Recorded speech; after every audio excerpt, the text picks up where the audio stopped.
நான் ஒரு வீடு எனக்குன்னு ஒரு காலடி இடம் இல்லைன்னு நான் தவிச்சிட்டு இருக்கேன் அப்படின்னா இந்த நேரத்தில் ஏற்றி அவனுக்குன்னு ஒரு ரூபாய் எடுத்து வச்சு ஆரம்பித்து பாருங்கள். அது செம்ம சக்ஸஸாக உங்களுக்கு கொண்டு போய் முடியும்.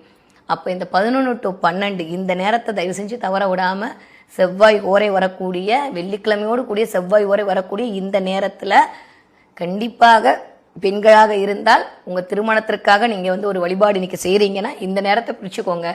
எல்லாம் பண்ணுங்கள். பால் பாயசம் வச்சு நைவேத்தியம் பண்ணுங்கள். துவரம் பருப்பு இருக்குல்ல, அதை எடுத்து ஒரு கிண்ணத்தில் வச்சுருங்க. துவரம் பருப்புனாலே செவ்வாய் தாங்க. உங்கள் வழிபாட்டில் இந்த பக்கம் உப்பு, இந்த பக்கம் துவரம் பருப்பு, இந்த பக்கம் கல்கண்டு, ரொம்ப சின்னது போதும். இதை 3ஐயும் வச்சு இந்த பக்கம் விளக்கை ஏற்றி அந்த விளக்குக்கு பூவால் ஒரு அர்ச்சனையை போட்டு உங்களுக்கு தெரிஞ்ச மந்திரத்தை சொல்லுங்கள். இல்லாட்டி மந்திரத்தை யூடியூப்பில் ஓட விட்டிங்கன்னா அது பேசாமல் ஓடிக்கிட்டே இருக்கும். உங்களால் முடியும்னா இன்றைக்கி உட்காந்து கந்தசஷ்டி கவசம் படிங்க. சும்மா புக்கிலையாவது படிங்க. மனது முழுவதும் வாயு முழுவதும் சிந்தனை முழுவதும் முருகன் நிறைந்து விட்டால் போதும், வாழ்க்கையே நிறைஞ்சிரும்.